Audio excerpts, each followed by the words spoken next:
Bapak Ibu Saudara, kita terus melanjutkan studi kita kristalisasi kitab Kolose. Tema kita menyambung tema yang lalu mengenai Kristus di dalam, Christ in you, the hope of glory. Tapi kemuliaan itu sudah ada di dalam kita dan sedang bergerak bertumbuh sampai nanti dinyatakan ketika di hari kedatangan Tuhan itu. Disitulah ketika Kristus menyatakan diri, kita juga menyatakan diri bersama-sama dengan Dia dalam kemuliaan. Tapi saat ini juga kita sudah di dalam kemuliaan Tuhan dan kita bertumbuh, ya. Kalau Alkitab istilahkan from glory to glory. Ini yang kita akan bahas nih, pertumbuhan dalam Kristus atau pertumbuhan dalam kemuliaan, ya. Nanti kita melihat, ya.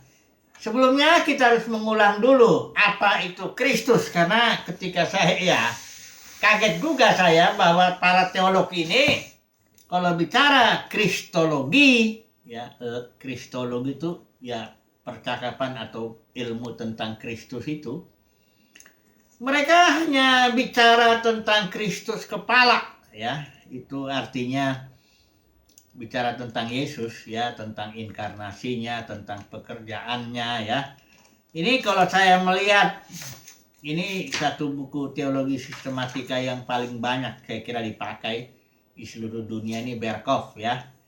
Saya melihat di sini, ya, satu tema tentang kristologi itu, ini berapa puluh halaman ini, ya. Dia bicara tentang doktrin pribadi dan pekerjaan Kristus, tapi yang dimaksud itu Kristus kepala, yaitu Yesus Kristus, ya. Ini sudah berapa halaman, dari halaman 305, ya, sampai halaman 410, ya. Ini baru bicara kristologi. Nah, sementara di Alkitab, Kristus itu bukan hanya Kristus kepala, tapi Kristus itu juga korporat, tubuh Dia. Kalau kita lihat 1 Korintus 12 dulu, ya, kita harus bicara ini Kristus ini, karena ini kalau kita tidak paham, kita pikir Kristus itu hanya Kristus kepala, nah ini, atau ya banyak juga orang bicara Kristus tubuh, tapi dia tidak bicara itu. Kristus itu satu istilah yang dipakai Paulus. Ya, dalam teologi Paulus itu sebenarnya kalau mau diperes itu teologinya, Kristus itu dia. Karena Kristus ini adalah misteri Elohim, ya. Terus lagi adalah 1 Korintus 12, ya, Kristus korporat, ya. Jadi nggak bisa dipisahkan, membicarakan Kristus itu nggak bisa. Misalnya gereja, tubuh Kristus dibicarakan sendiri gitu, seolah-olah kayak dia itu tidak, ya, kayak tidak, ya, terpisah dari Kristus si kepala gitu, ya. Walaupun ya memang semua orang tahu itu bersatu, tapi gereja itu adalah Kristus korporat, ya. Coba dulu kita lihat pasal 1 Korintus 12 ayat 12 ini, ya. Katakan di sini, ya, karena sama seperti tubuh itu satu dan anggota, ini sedang bicara soal Kristus ini. Karena sama seperti tubuh itu satu dan anggota-anggotanya banyak, dan segala anggota itu sekalipun banyak merupakan satu tubuh, demikian pula Kristus. Jadi Kristus itu anggotanya banyak, tapi satu tubuh. Itu Kristus itu, ya. Jadi Kristus itu ada Kristus kepala. Inilah yang dibicarakan para teolog ini, ya, yang mereka menyebutnya itu kristologi, percakapan tentang Kristus. Itu Kristus kepala, tapi Kristus juga korporat, berbentuk tubuh dia, karena anggota banyak tapi satu tubuh. Jadi Paulus pakai istilah tubuh, ya. Itu Kristus juga. Kemudian Kristus juga adalah roh. Roma 8 ayat 9 ya. The Spirit of Christ. Itu roh. Kemudian Kristus juga ciptaan baru. Nah, ini yang apa ya? Saudara lihat di dalam Korintus itu. Adam yang awal itu menjadi jiwa yang hidup, living soul.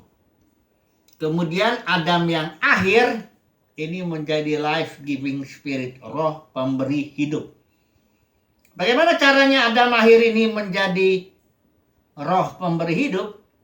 Yaitu dengan dia, ini pakai istilah Adam ya, tidak pakai istilah manusia. Nanti ada lagi manusia satu, manusia kedua, saya jelasin dulu itu. Nanti ini dulu nih. Kenapa pakai istilah Adam awal, Adam akhir? Karena Adam akhir ini menghapus seluruh kejatuhan itu, ciptaan lama ini, Adam yang ini, karena satu Adam jatuh, semua keturunannya ikut jatuh dalam alam maut. Nah, Adam akhir ini menghapus itu bekas-bekas kejatuhan itu, maut, dengan kematiannya. Ketika dia bangkit, dia menjadi roh pemberi hidup. Itu sebabnya di Injil Yohanes ketika Yesus bangkit, dia meniup murid-muridnya. Itu bukan pencurahan Roh Kudus yang di Pentakosta, bukan. Itu peristiwa di mana Adam akhir setelah mati bangkit menjadi roh pemberi hidup. Dia memberikan hidup kepada murid-muridnya. Itu sebabnya lahir baru dasarnya tuh kebangkitan Yesus itu. Jadi Kristus itu ini dulu ya, selesai ya. Murid-murid mendapat life ya, hayat. Kemudian Kristus bukan hanya bangkit tapi naik ke surga. Kristus kepala ini duduk di sebelah kanan dan dia mencurahkan rohnya. Roh Kristus ya. Nah, itu adalah ciptaan baru. Karena dikatakan di sini ya, ini satu kata ya Adam ya. Kemudian di sini manusia pertama dari debu. Itu manusia pertama itu. Manusia kedua dari sorga. Ya. Nah, manusia kedua ini adalah ciptaan baru. Maka itu di kitab Wahyu dikatakan Yesus itu permulaan ciptaan Elohim. Bukan Yesus dicipta, tapi Yesus itu manusia kedua, sebagai manusia kedua, dia itu permulaannya daripada ciptaan baru. Kristus kepala itu sebabnya barang siapa yang ada dalam Kristus, ia adalah ciptaan baru. Karena kepalanya itu, manusia keduanya itu ciptaan baru. Nah, saudara lihat di sini bahwa Kristus sebagai ciptaan baru itu hampir gak dibicarakan dalam percakapan dalam teologi kristologi itu. Ya, kemudian Kristus bukan saja ciptaan baru, tapi dia juga kingdom. Dia berbentuk kerajaan, the kingdom of God. Kenapa? Karena Kristus itu, Christ in you, dengan the kingdom of God is within you, ya sama. Berarti Christ is the kingdom of God. Kan logikanya begitu kan? Ini kita nggak bahas, Kristus itu adalah semua, di dalam semua, kayak God all in all. Kemudian Kristus juga adalah hayat bagi kita. Nah, ini dia. Christ is our life. Nah, ini adanya di sini nih. Kolose 3, kayaknya kita udah bahas ya, ayat 4. Apabila Kristus yang adalah hidup kita. Ya. Kristus itu hidup kita, artinya Kristus yang di dalam ini menjadi energi Elohim yang menggerakkan. Energi itu suatu kemampuan melakukan usaha. Jadi energi Elohim yang menggerakkan pikiran kita, perasaan kita, kemauan kita, sehingga lahirlah damai sejahtera Kristus, sabaran Kristus, sukacita, ya, kasih, suka dan damai sejahtera, sabaran, kemurahan, kebaikan, kesetiaan, kelemah lembutan, dan penguasaan diri Kristus. Christ in you is our life. Kristus dalam kita itu adalah hidup kita. Nah, ini yang jarang, hampir bisa dibilang nggak disinggung lah dalam kristologi itu, ya. Padahal itu poin yang sangat penting sekali. Nanti kalau kita bicara pertumbuhan Kristus, kita bicara pertumbuhan hayat. Kristus sebagai hayat. Ya, itu yang kita, karena hayat itu bertumbuh. Segala sesuatu yang masuk dalam waktu itu bertumbuh. Ya. Hayat itu zoe, ya istilahnya Yunani itu bertumbuh ketika Yesus memberikan itu hayat, itu masih berupa benih dan perlu bertumbuh dia. Ini yang akan kita bicarakan nanti. Kemudian Kristus itu juga manusia baru. Nah, ini ada juga nih. Kristus manusia baru. Ya, ini udah ya tadi ya, Tuhan baru. Kemudian Kristus itu duduk di sebelah kanan Bapa. Bukan hanya Kristus kepala. Jadi waktu Yesus mati, bangkit, naik, duduk itu di sebelah kanan, itu dia sebagai perintis. Kita juga di situ juga nanti. Hanya belum dinyatakan, itu persoalannya. Nanti di kedatangan Tuhan disitulah dinyatakan. Nah, maka kita berfungsi, karena Kristus itu juga dia imam, di sini dia diuraikan imam, raja, nabi. Jawabannya itu kita juga di sini ketika dinyatakan Kristus itu, kita juga sebagai imam dan raja-raja. Wahyu pasal 4 dan pasal 5 itu bicarakan di situ. Jadi Kristus ini ya tidak seperti bukan hanya Kristus kepala aja, enggak. Kristus itu jauh lebih dahsyat. Ini misterinya Elohim itu Kristus, ya. Nah, kalau kita masuk dalam pertumbuhan ini ada beberapa bagian yang bicara tentang pertumbuhan Kristus, ya, atau pertumbuhan Elohim atau pertumbuhan hayat, ya. Coba dulu kita lihat pasal 1 ayat 10, ya. Yang saya baca, sehingga hidupmu layak di hadapannya serta berkenan kepadanya dalam segala hal, dan kamu memberi buah dalam segala pekerjaan yang baik dan bertumbuh. Sini kata kerja, ya, istilah Yunaninya auxano, itu increase atau grow, bertumbuh dalam pengetahuan. Bukan hanya bertumbuh dalam pengetahuan yang benar tentang Elohim, tapi juga dikuatkan dengan segala kekuatan oleh kuasa kemuliaan, the power of glory. Jadi kemuliaan Kristus, Christ in you itu yang adalah pengharapan kemuliaan itu, karena dia bertumbuh kemuliaannya, tapi di dalam batin toh.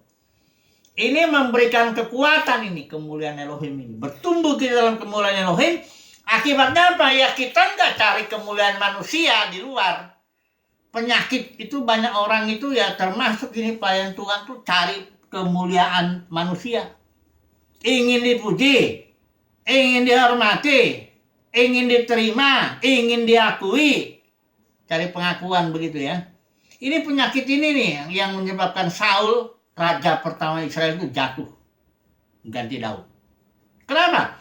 Saul ini seorang yang takut akan orang banyak. Peristiwa itu Amalek itu waktu Tuhan suruh pukul habis Amalek. Saul sisain sedikit ini karena katanya memang rakyat itu ya, aku takut ini rakyat yang menyisakan lembu-lembu yang bagus dan sebagainya begitu. Kemudian penyakit cari kemuliaan manusia ini juga Saul akhirnya jadi iri hati sama Daud waktu perempuan-perempuan itu bersorak-sorai. Saul mengalahkan beribu-ribu, Daud berlaksa-laksa, laksa itu 10.000. Jadi lebih hebat Daud gitu, diteriakin sama perempuan itu, perempuan Yerusalem. Nah, Saul terganggu. Sejak itu dia ingin bunuh Daud karena dianggap Daud ini saingan saya nih. Padahal itu karena penyakit dia itu cari kemuliaan manusia. Kenapa? Jadi banyak hamba Tuhan, ya bukan hamba Tuhan lagi sebenarnya kalau udah. Karena Paulus bilang, jika aku mencoba berkenan kepada manusia, artinya dia ingin ikutin orang banyak, suara orang banyak. Nah, dia bilang, aku bukan hamba Kristus. Surat Galatia itu bilang, aku bukan hamba Kristus. Jadi kenapa ini penyakitnya ini, supaya jangan cari kemuliaan manusia. Ya, harus bertumbuh dalam kemuliaan Tuhan. Bertumbuh dalam Kristus. Bertumbuh dalam Christ in you, the hope of glory. Nah itu. Nanti kalau kita bertumbuh dari kemuliaan kepada kemuliaan, Yang di dalam batin ya. Kita nggak cari lagi yang di luar itu. Karena sudah ada di sini kemuliaan Tuhan. Ada pengakuan Bapa lah istilahnya. Bahkan ada dihormati Bapa. Yesus pernah bilang gini. Barang siapa yang melayani aku, kata Tuhan Yesus, dia akan dihormati oleh Bapa. Coba bayangkan, saudara. Kalau seseorang sudah merasa yakin aku dihormati oleh Bapa di sorga, kenapa lagi mesti cari hormat dari manusia? Orang mau ngomong apapun tentang kita mah kecil sekali artinya. Kayak Paulus bilang, bagiku enggak ada, kecil sekali, entah aku dihakimi oleh kamu atau oleh apa. Ya. Karena dia kemuliaan Tuhan yang di dalam itu bertumbuh terus. Inilah pertumbuhan dalam kemuliaan. Ini sangat penting sekali, bagus saudara. Kalau kita nggak bertumbuh dalam kemuliaan, kita nanti ujung-ujungnya akan jatuh karena kehormatan manusiawi itu. Ya. Ini dah satu, pertumbuhan itu ya. Yang berikut, kedua, kesempurnaan dalam Kristus. Pasal 1 ayat 28, Kolose. Ya.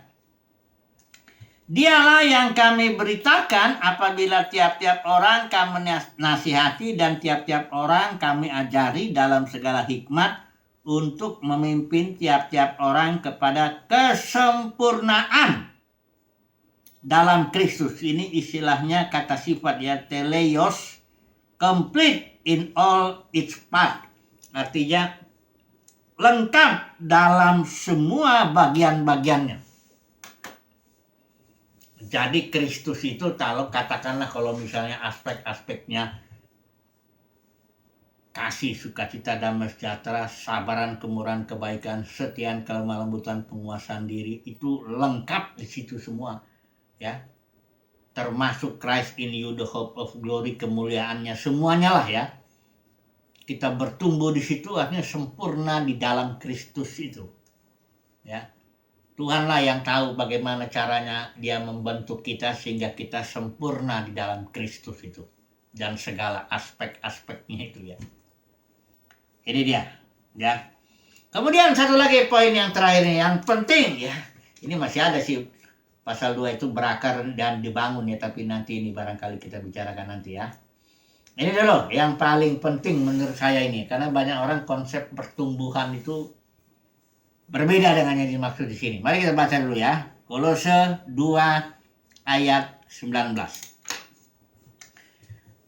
Sedang ia tidak berpegang teguh kepada kepala, dari mana seluruh tubuh yang ditunjang dan diikat menjadi satu oleh urat-urat dan sendi-sendi menerima pertumbuhan ilahinya. Saya mau garis bawahi dulu ungkapan ini, menerima pertumbuhan ilahinya. Ini dalam bahasa aslinya begini. Auxano ho auxesis ho theos. Ini artinya gini. Auxano itu kata kerja yang berarti to cause, to increase, mempertumbuhkan. Kemudian ho kita tahu definite artikel ya. Sementara auxesis itu kata benda yang artinya pertumbuhan. Ho theos itu, ho itu tentu definite artikel, theos itu Elohim. Jadi terjemahan yang paling tepat dari sini mempertumbuhkan pertumbuhan Elohim. Jadi yang bertumbuh tuh Elohim di dalam kita itu, Kristus di dalam kita itu, hayat di dalam kita itu yang bertumbuh. Ya. Jadi di sini dibilang mempertumbuh atau bahasa Inggrisnya might increase with the increase of God.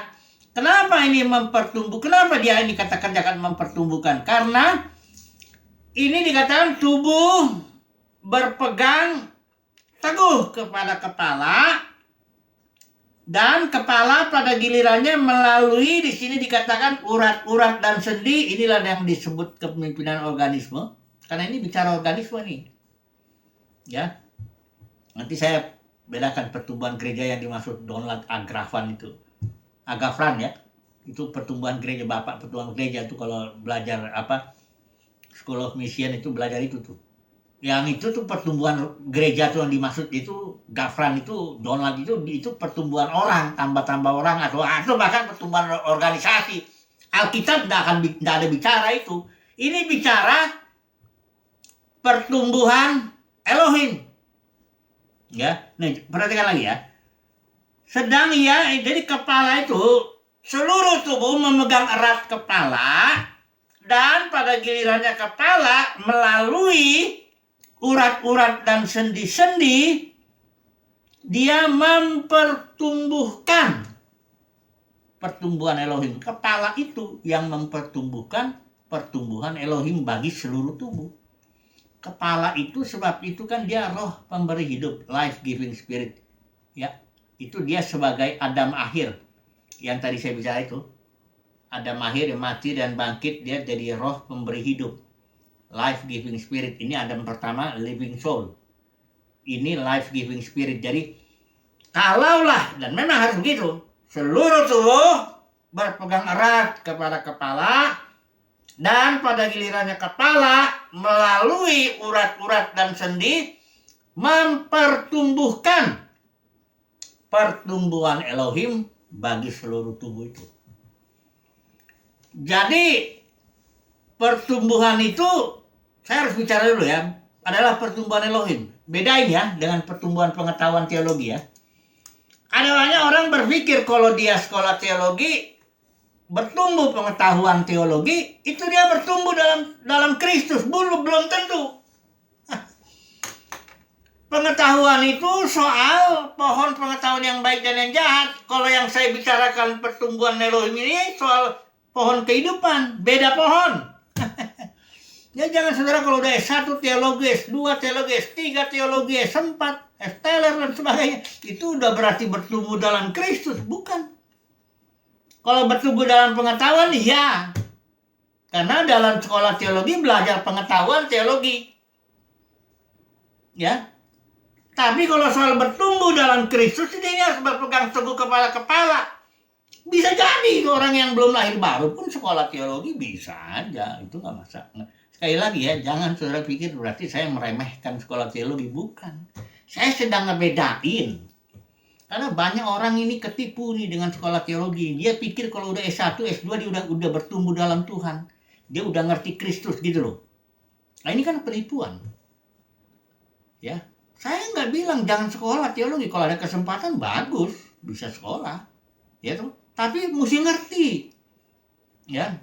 Kita harus tahu pengetahuan menempatkannya. Dan bahkan Paulus kasih ingat, pengetahuan membuat orang sombong. Emang orang sombong kok kalau udah merasa kayaknya kalau udah S1, S2, S3 udah kayak udah ngerti aja. Tunggu dulu lah ya. Ini masalahnya di sini nih, ya. Pertumbuhan Kristus, pertumbuhan Elohim, pohon hayat yang kita bicarakan, bukan pohon pengetahuan. Itu satu ya. Yang kedua, bertambah dalam karunia-karunia itu bukan berarti bertambah dalam Kristus. Ini yang saya bicarakan buah roh, yang ini karunia yang ngusir setan ya, karunia nubuat, bikin mujizat. Bukannya nggak perlu, tapi kita harus tahu bedanya. Karena banyak orang juga menyalahgunakan karunia-karunia roh ini dalam ministrinya. Jadi kita ambil kesimpulan aja lah ya. Cukup dulu, karena kita nggak usah sambung yang ini, berakar dan bertumbuh, dibangun ini. Kesimpulannya, pertumbuhan Elohim atau pertumbuhan kemuliaan atau pertumbuhan Kristus atau pertumbuhan hayat itu terjadi jika ya memang harusnya dan memang harus begitu. Tubuh itu terikat dengan kepala, dan pada gilirannya kepala melalui sendi-sendi dan urat-urat memberikan pertumbuhan Elohim, memberikan hayat, karena dia life giving spirit ya. Jadi itu dulu lah ya, nanti renung-renung dulu ya. Nanti ini karena ini masih ini misteri Kristus, ini sesuatu yang bukan hanya kita pahami secara akal, tapi kita alami di dalam batin kita. Ini dia bedanya ya. Oke lah, puji Tuhan, haleluya, amin.